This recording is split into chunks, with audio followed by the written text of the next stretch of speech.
I watched this interview with Mami Marimba Ani, and the whole concept was around let the circle be unbroken. And it kind of inspired something in me because she was talking a lot about like ancestral practices, African spirituality, reconnecting to that sense of wholeness that comes from that understanding of where we come from, but in that sense of spirituality, like where we're coming from spiritually, and how Christianity, which is interesting because I'm a Christian, she spoke about Christianity and the European understanding of utilizing spirituality as a political tool. And I think it's important even for Christians as Africans to still be understanding of that and have a level of discernment to not feel so defensive about our faith that we're not willing to challenge the way in which it has been used throughout history.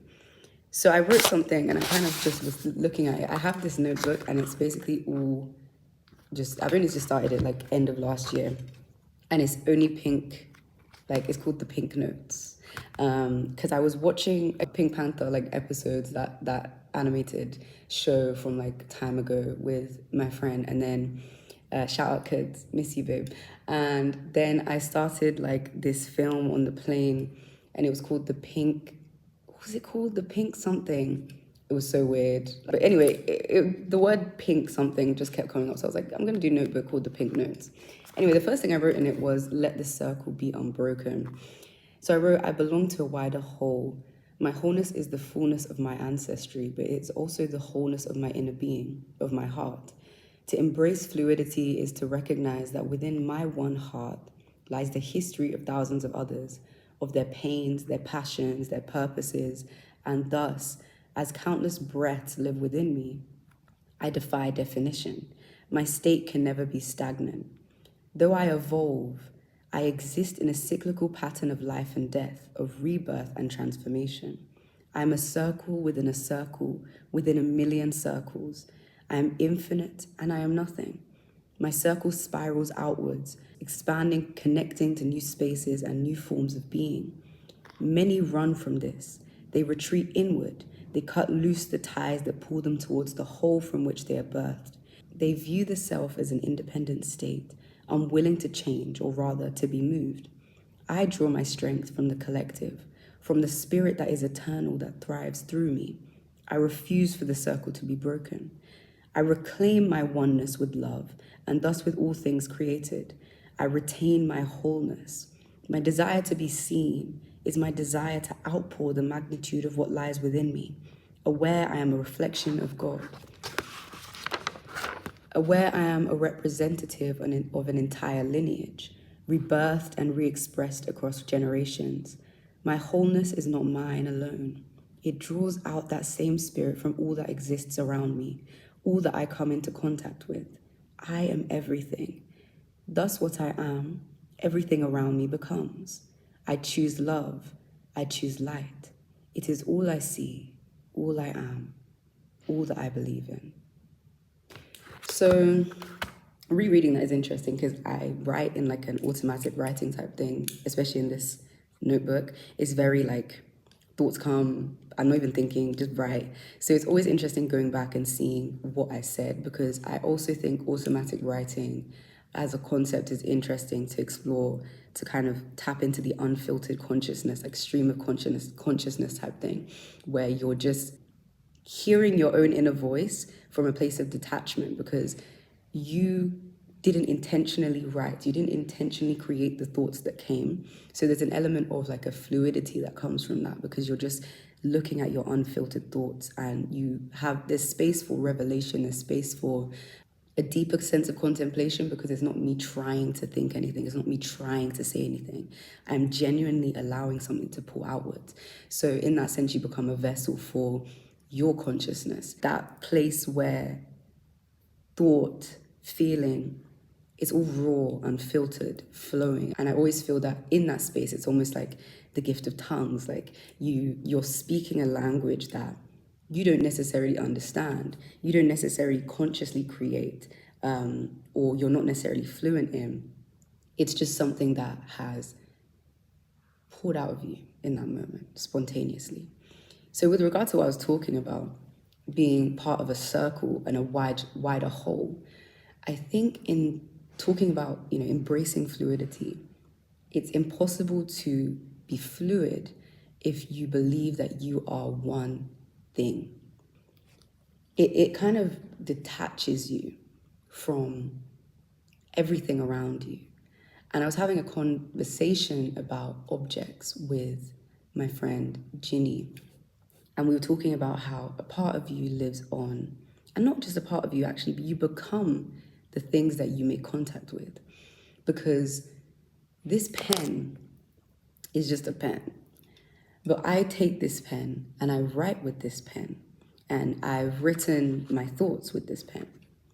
So in a sense, this pen has become a vessel for something that is very unseen. It is an abstract thing that you cannot perceive, but it is me. So if I'm writing, and that act of writing is the connection of these thoughts to my bodily form through the flowing of my hand in the language I am fluent in, translating pure emotion, pure thought into physical, structured language that I am in that moment literally just creating with the flow of my hand.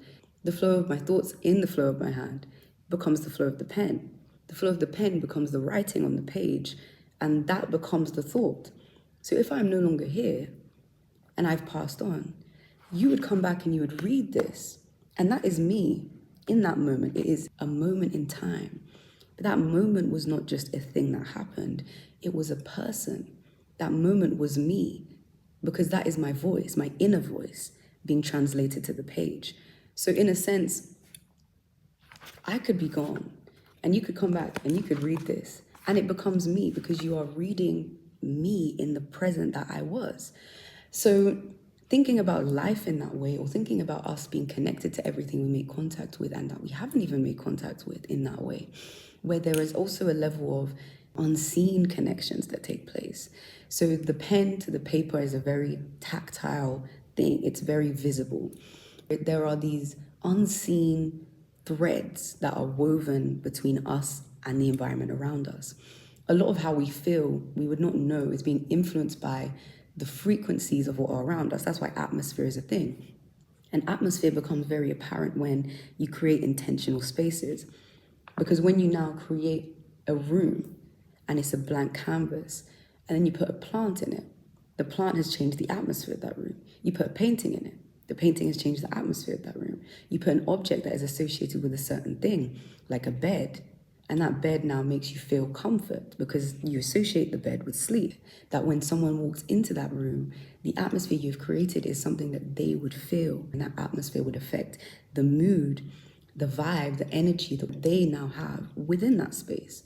When we talk about creating space, we understand that it's about affecting the unseen through the visible, because you're affecting, or you're shaping unseen things, which is how people feel, what they associate with that space, with the intentional placement of things within that space. So connecting that to the idea that the unseen and the visible kind of go hand in hand. Before that room is even curated, there's a desire for that space. There's a desire to create space. That desire becomes a tangible purpose.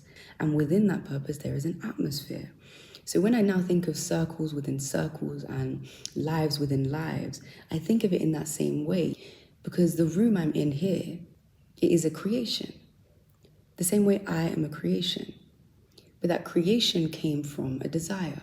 The same way my parents desired to have a child and I was born. So it's very much a desire that creates the fabric of reality. Desires become actions. Actions birth reality. And a desire is an intangible thing. A desire is something that wants to pull a reality closer. You can desire connection though. You can desire love. Desire doesn't have to be a physical thing, but it will translate to the physical, because the desire is always going to be resolved through the physical reality. The very fabric of our being has been thread and woven by the desires, the thoughts, the feelings, experiences, faith, wisdom, perceptions of those who came so long before us. So if my parents came together and they desired a child, they birthed the child. That child is that room. It is a blank slate.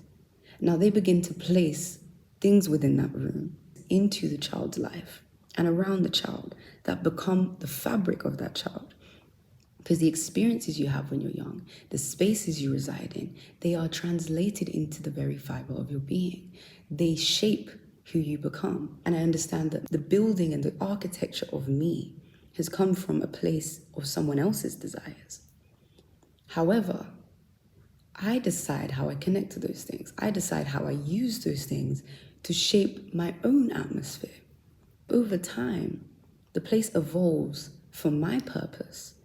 You can place certain things in that child's life to shape a certain atmosphere, to build them into the strongest child, build them into an intellect, build them into a doctor, build them into a lawyer. You can place certain things in their life that allow them to perceive themselves a certain way. That means they become a certain being. But the purpose of the things that you place in their life may not always serve the purpose you think it does. What you think is inspiring may be something they try and escape. What you think is motivational may actually be causing a stagnancy. So with time, the thing itself and the nature of that thing will adapt the surroundings of its body, its experience, to the nature of its own atmosphere that it wants to create, the desires that it has, because you're birthing something that has its own desires, and its own desires, though they'll be an extension of the desires you've placed on them, will eventually become their own desires. And so from those desires, new purpose is created. The space that you intended for this becomes a space for something completely different. And that's how things evolve. Space I create for a certain purpose becomes repurposed, redesigned, innovated upon by future generations. When we start to look at the layers of our room, our body, we understand that room exists within a larger framework. There are things within that room that were not placed there by us. If you look at them almost like family heirlooms, the things that have traveled across generations, that have landed in our room, in our being. And now when you look at things like generational trauma, as well as generational gifts, generational cycles in a sense, how there are things from the ancestors that you can harness for strength, and there are things that will weigh you down from your ancestors, and things that are there to trap you, things that are there to keep you in a cycle, keep you trapped in that room in which everyone before you has lived. But the thing about repurposing a room, innovating a room, the ability to fabricate our own bodies, is that we have the capacity to shift things. We have the capacity to change. So from that fluid self, that sense of, I can recreate this space that has been a space that has trapped the people before me, a space that has suppressed the people before me. I can repurpose the space of my own body so that my body does not become a prison. My body does not become chained, but my body becomes free. And in that freedom of self, that comes from the recognition of our own desires within the context of the generational desires that have been placed on us, we have access to the liberty to reconstruct the space of our own identities. We recognize that we do exist within a larger whole, that the room in which we live has imprints of the people who came before. The room that I am recognizing is me, is also my grandparents, is also their grandparents, it's also their grandparents. That room has become our collective body. So my body is not my own. My body is interwoven with the experiences, the passions, the pains of the people that came before me. Trauma from generations, can be stored in the body. Gifts from generations can be stored. The gift of prophecy might run in the family. The gift of healing might run in the family. Then you begin to understand that your body is a larger body. That this place is maybe a place that has been abused over time. Maybe there's blood stains on the wall, there's the remembrance of trauma, there's the remembrance of pain, there's the remembrance of loss. And when we gain discernment, we begin to perceive those things that are of us and those things that are not. Those things that came from before and those things that we have birthed into reality. And though that doesn't give us complete control, what it does give us is perspective to understand ourselves and to free ourselves of those things that try to keep us in one place. Because this room that I perceive myself as, where this is a part of me, this is a part of me, this part came from my parents, this part was passed down from my grandma. Even within that room, there are hidden doors that are unexplored. There are parts of yourself that you have not yet become conscious of, that with time would be revealed to you. If you search the inward layers of the room, you would recognize that this room exists within a way larger space. And now when you enter these other spaces, you make space within yourself. You make space for the reinvention of self, the exploration of self. You find deeper hidden layers that you have not yet discovered, the history that lies within your being. And so that rememory that comes from connecting to the self within the context of the larger collective, the context of the larger body of consciousness that we are birthed from. There are things that can be remembered that weren't experienced. There are things that can be known that were never taught. In that space, there are imprints on the walls that you must have the discernment with your eyes to perceive, because they are in languages that you do not understand. But the understanding comes from connection. Understanding can be you perceiving that you are not an isolated space. You are an expansive space able to be evolved, repurposed, innovated, redesigned. And that space will be inhabited by many who come after you. And the imprints of you, which become you, will remain in that space and be passed down. And they will have a new connection to the things that had a connection to you. The echoes within that room will linger. The things that you speak become fabrics that cover your reality. We see what we believe in by seeing through a particular lens. So what we speak becomes a fabric of sorts. It layers upon the room and begins to shape that space into the space that you desire, what you think of, what you believe. So in that sense, even the unfulfilled desires, if it is spoken, if it is believed, then an element of that will remain within that environment, because space retains memory. Space retains the echoes of what was spoken, what was experienced, what was lived. You are connected to this tapestry of spaces, repurposed, redesigned, re-inhabited, at times uninhabited. It is even in the stillness and in the silence of a space that has been left for many years untouched that you'll still see the dust of the objects that came before, the imprints of past generations in the fabric of who we are. So in embracing the self, embracing the fluid self, you must perceive that structured space that is really fluid, because over time, every single part of it is replaced, and yet it retains the memory of what came before. So as we construct the self, we must first deconstruct the self. We must disembody, perceive the space for what it is, a collection of memories, a collection of experiences, a collection of identities that have come together over time to birth a new one. We are still fluid despite that kind of unchanging, cyclical balance that exists. And that is really what the circle reflects, is that eternal present. It doesn't mean stagnancy. It doesn't mean nothing can ever change. It means even as things change, they feed into one another. Even as we create something new, it is the components of something old that has birthed that thing. We cannot view ourselves as a soul being, a soul entity. As a Christian, I must perceive spirituality from the context of a spirit gifted as an extension of God, the Holy Spirit, which guides, protects, comforts, heals. So the same spirit that guides my footsteps guided the footsteps of those who came before. Collective spirituality is an African thing, and it is something inherent within Christianity as the body of Christ.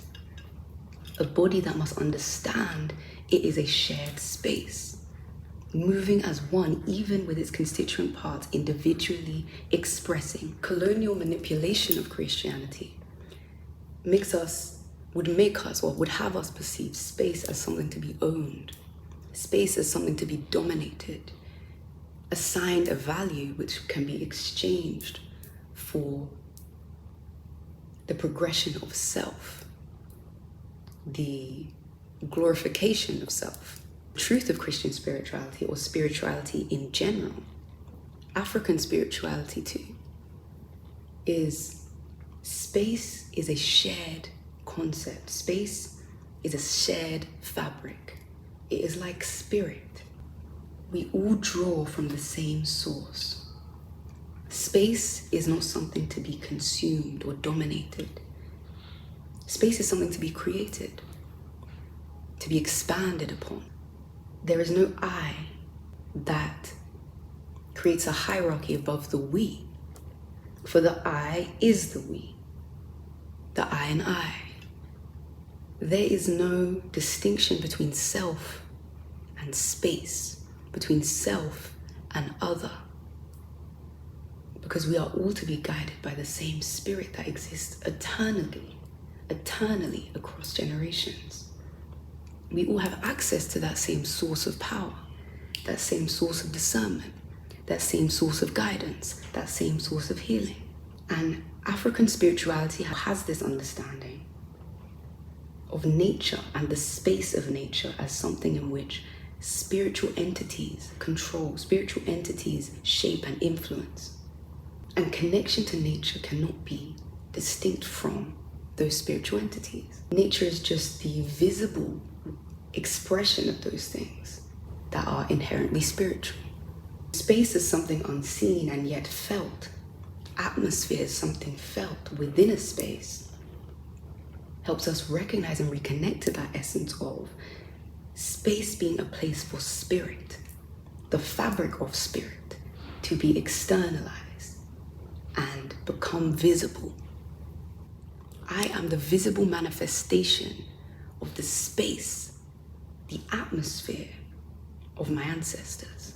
Colonialism seeks to dominate and manipulate and control. How better to do that than to dictate the spiritual nature of people, which is their true nature, which is what gives them access to power, collective power, power that transcends time and space because it exists beyond that.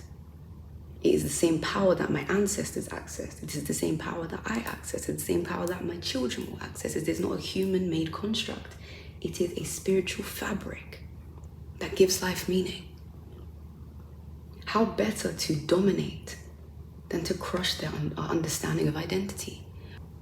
Expand the space, fill the space, hear the echoes, rewrite stories, reword prayers, rebirth purpose, re-express individuality. Do all those things and you will know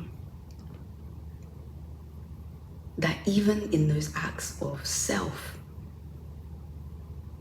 it is the collective that is being rebirthed. You can still escape generational trauma and remain within the circle because the circle can evolve. The circle remains unbroken. The spiral is still circular. but it moves outward, it expands from its point of origin. Movement towards more life, more love, more light. Let the circle be unbroken. Revolutionize our understanding of spirit as a collective resource. Objects are physical manifestations of invisible desires, invisible thoughts, invisible ideas. In the same way, our body is the shaping of intangible lives lived, and that there is a God who has created us for intention. With the thing with internal thought is it's very like, you know, there's no intention in what I'm saying. Like, there's intention, but it's not been woven together as an argument or a thesis or anything. It's literally just my thoughts and me trying to find a way to come to that place of revelation and taking you on the journey. And sometimes I'll get there, sometimes I won't. Sometimes it's just thoughts. Sometimes there's no destination, and I think that's okay. I think I'm recognizing I am an unfinished product. There's never a point at which I will be finished. The ideas I birth, though it might create a finished product, can be inspirations for someone else.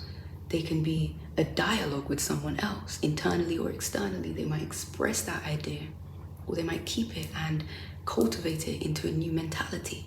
The true essence of speaking is allowing the unseen to be heard.